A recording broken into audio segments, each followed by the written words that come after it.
Hello, my lovelies. Tonight, I wanted to talk to you guys about emotional depth. I've been thinking about why it is, sorry, pouring Dr. Pepper, that some people feel things more deeply in this world of ours. And of course, we're all different, right? Even emotionally. But, so it's getting on my nerves. But why it's often misunderstood, even by their loved ones, even by the people around them. So I want to talk about that a little bit tonight. But first, I made some basmati rice and some coconut chicken. So I'm going to get a little bit of that so that I can eat while we talk. Ooh, I love them. Okay, so let's get back to this deep feeling topic. And the reason that I want to, I'm going to keep this fork over here though for my chicken.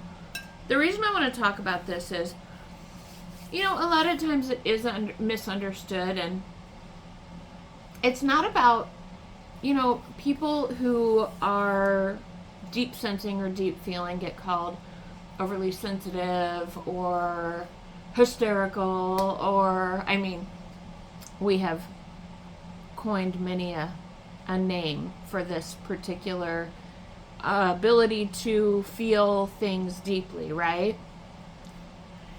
But we need to be realistic about it.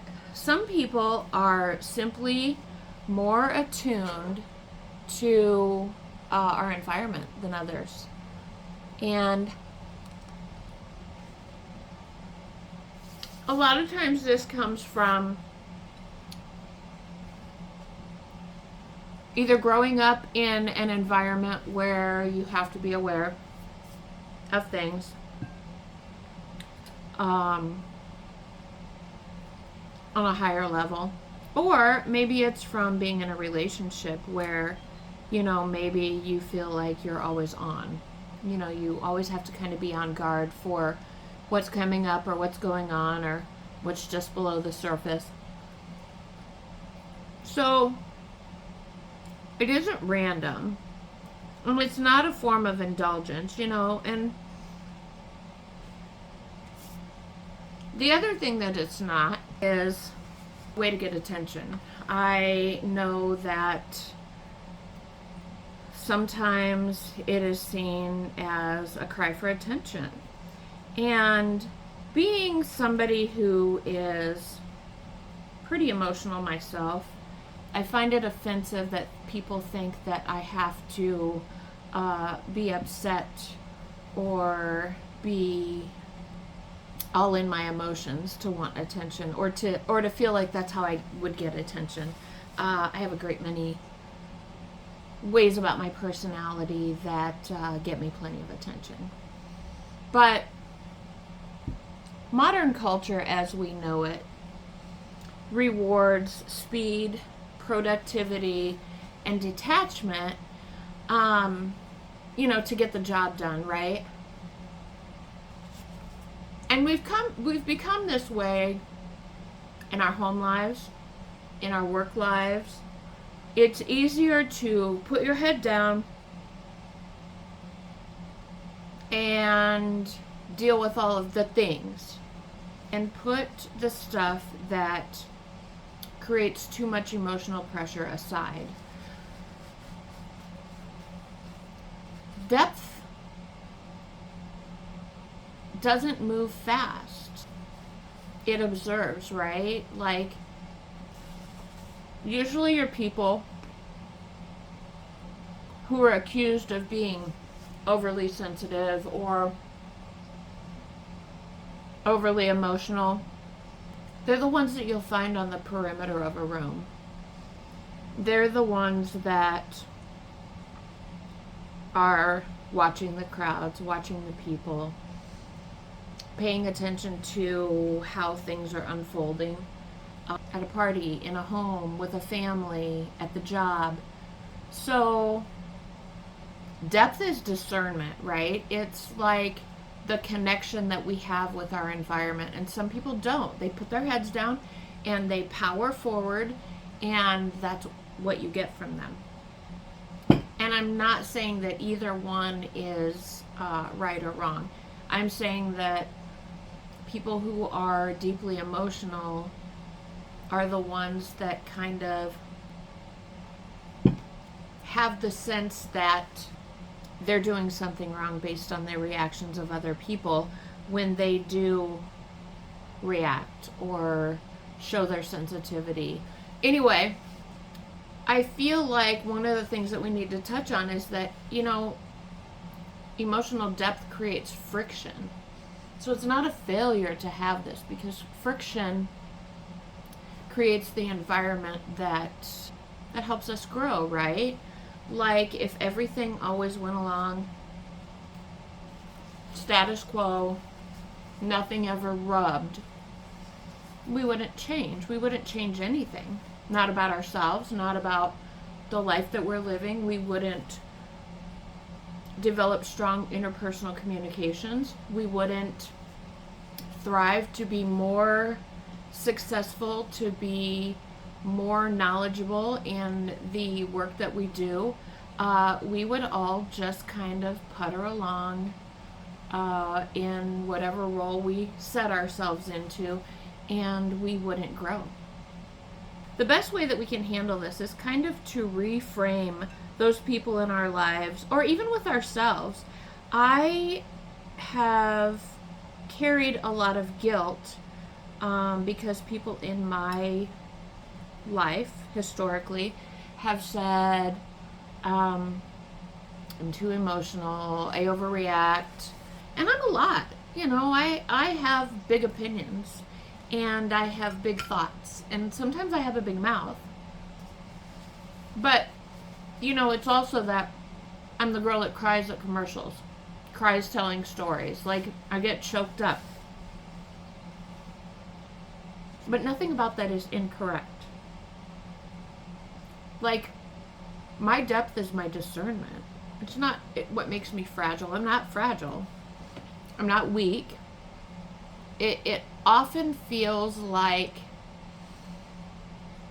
the best way to put it is, I'll notice shifts in a dynamic before other people will. I actually have someone that comes to me at the job that asks me what my opinions on different people and different situations is. And I have a lot of respect for that, because I pay very close attention. And I'm also not unkind about my observations of people, even if I find that it's not a situation that's optimal. People who are deeply emotional also, they stay loyal longer. They will stay committed for longer than someone who is just trucking along. Now, there's a difference. The person who puts their heads down and trucks along and disconnects, that doesn't mean that they're the ones to leave or they're the ones to walk out, but they don't notice when things change, say in a relationship or in a family, but even in jobs. They're the ones that are so busy just doing that they don't notice the shift. However, the person who's emotional will be, we need to try this, and we need to do this, and we need to change this, and so they'll always be coming at that other person sometimes. And the reason being is, as deep thinkers and as deeply emotional human beings function, they want things to feel correct as well. So when they notice a shift, they jump right in trying to figure out how to get everything back to that state of homeostasis, right? We process things internally, and then we we want to get our people on board with us. We want to bring our loved ones along with us when we feel a shift. So if this resonates with you, you might be someone who uh, feels things deeply. And, I don't want to label it because we've given a lot of things labels. Some fall under the category of diagnoses because now we diagnose everything all the way down to someone's personality. And some of them people consider woo-woo. So if you're somebody that is hyper aware of your environment, and maybe you've always had to be, if you process things internally and then you try to shift with it, right?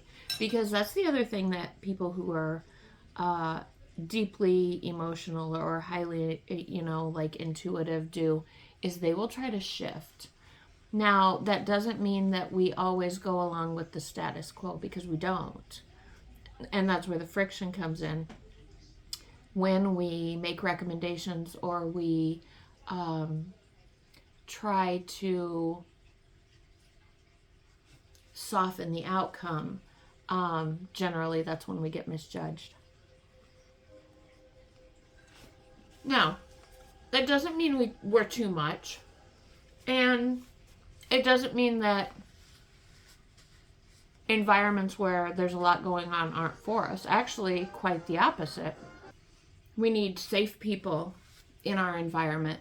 And I'm lucky I have some of those. People that I can talk to about things. Our depth needs timing. It needs boundaries. Now, that's one of the things that people who are hyper aware don't do often, is give their loved ones boundaries. And the outcome, or they don't find safe people, right? They find people who will take and take and take. So, the outcome of that is exhaustion, burnout, emotional overwhelm. And then we turn it on ourselves too. So we have to learn that not everyone earns access to us or deserves access, for that matter. We need to learn that just because we're deep emotional beings and we're deep thinkers and we are hyper aware of our environment doesn't mean that we always have to be accessing that part of ourselves. So we need to learn when to be peaceful and to shut it off and to allow ourselves some rest, as well as maybe, the world around us a little bit. Because like I said, we can be much. I know I can be much, but it's always well-intentioned. I don't do anything with the intention of cruelty or at the expense of someone else. But it has taken me years to learn how to temper that fire that burns in me, that wants to make me feel secure, right? Because bottom line is that's what it is. Things start to shift. And even the subtlest cues in situations that I've been, those subtle cues, if missed, could have been profoundly damaging. And some, are profoundly damaging over time. This isn't about changing who you are, like I said. It's about understanding yourself better and choosing where your energy goes. So we'll talk about this a little bit more